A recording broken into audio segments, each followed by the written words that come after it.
Siyempre, unang-una para sa aking pamilya, maging maganda ang kanilang kalusugan, maging safe lahat. And yun naman yung importante sa akin na bago mag-end ng year ay healthy sila lahat.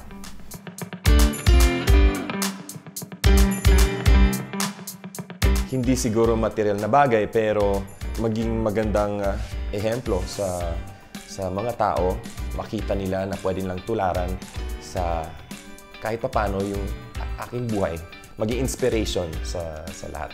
Ang mensahe ko para sa mga kapuso natin ngayong Pasko ay sana i-bless sila ng magandang pamumuhay at malusog na pangangatawan at sana maging maligaya lahat ngayong Pasko.